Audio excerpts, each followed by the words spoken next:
I think a lot of us cause ourselves a lot of suffering by clinging to old identities that served us once, but no longer serve us in the new times.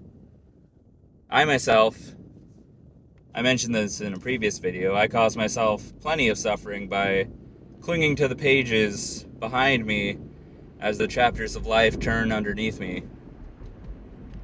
And I'm sure I'm not alone in this. But yeah, so in my life, I've had to give up plenty of identities. Perhaps the most prominent one as of late was giving up my identity as a young man who studied a lot of martial arts, played rugby, did a lot of backpacking. I I was rough and tumble, and I got caught. I was doing judo and didn't take a fall the right way and got my sixth concussion, depending on how you count it. And that concussion has lasted. I have post-concussion syndrome. The symptoms have lasted for 7 years now, 7 and counting. And it got to the point where, I mean, I almost got kicked. I almost got fired, not kicked out. I almost got fired at work, for potentially medically discriminated against. But um, that's a separate issue. But yeah, I work with my mind. I lost my mind. I used my body. I was throwing up by just going up a flight of stairs, whereas I used to backpack for like 10, 15 miles at a time. I could run 10 miles, then go for a swim for 2 miles, then bench 205, deadlift 405, and I was a very strong young man who used my body to the best, and that caught up to me. And letting go of that identity was very hard. For the first 2 years of my post-concussion syndrome, uh, I struggled. I struggled to let go of that. I grieved my former self, and I grieved for the person I once was, the athlete that I once was, and that definitely taught me a lot. The suffering itself taught me a lot, and there was a lot of meaning in that suffering I now find, because it forced me to grow up. It forced me to be wise. It forced me to savor life at the slow pace that I think that a lot of us need to be savoring it at. And this helped me confront my depression, helped me confront the lack of meaning, the search for meaning that I had in my life, that I had thought was found in the physical, the athleticism, but that wasn't who I really was. We are not the skills that we choose to pursue. We are not the activities that we do. We are not the actions, and I think finding out the hard way is often the only way to do something like that. But yeah, so I think that the way forward for me was changing my expectations.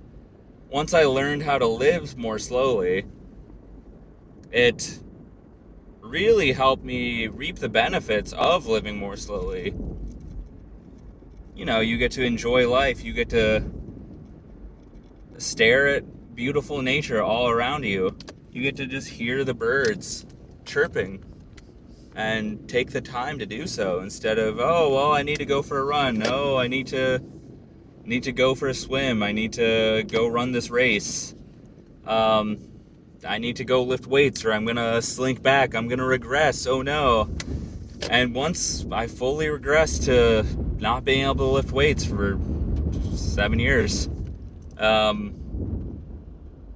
really started to be able to enjoy life.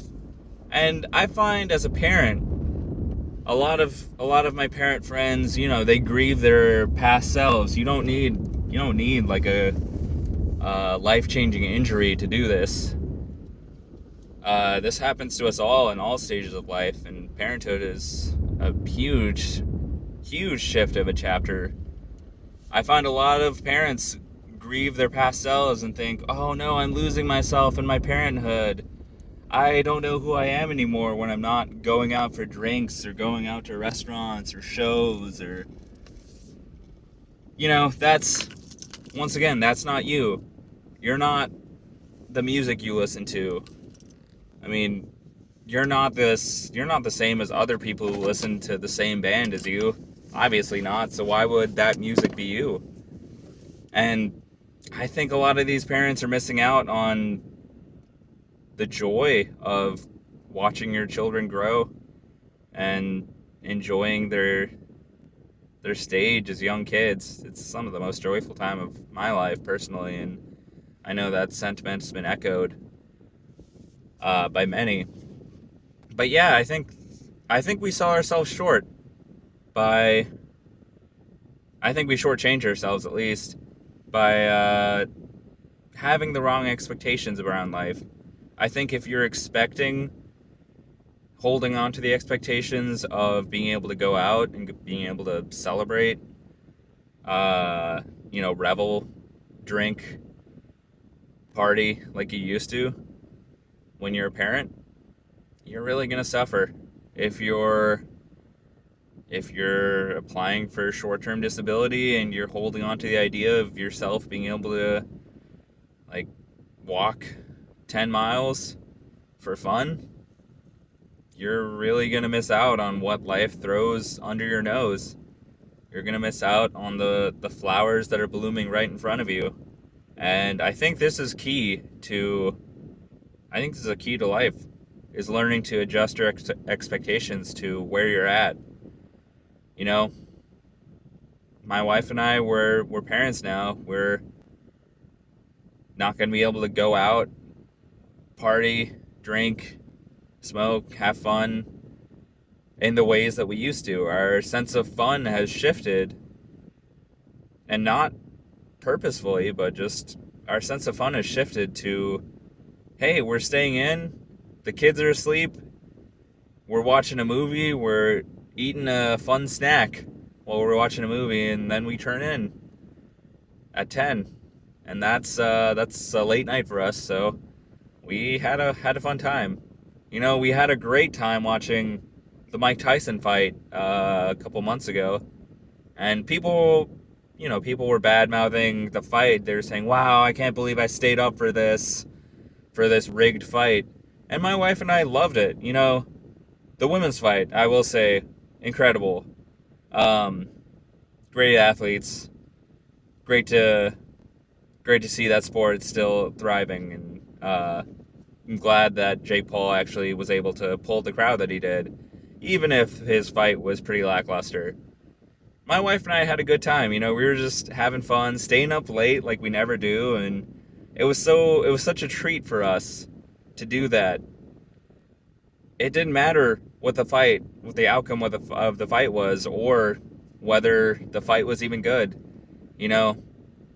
We just had a good time, and I think if you have the ability to have a good time wherever you're at, that's the peak living right there. That's the key to living a good life. So hopefully you can figure out a way to adjust your expectations, or at least examine your expectations in a given situation whenever you're suffering. And I think just the examination itself will help a lot. So, onwards and upwards. I hope that helps.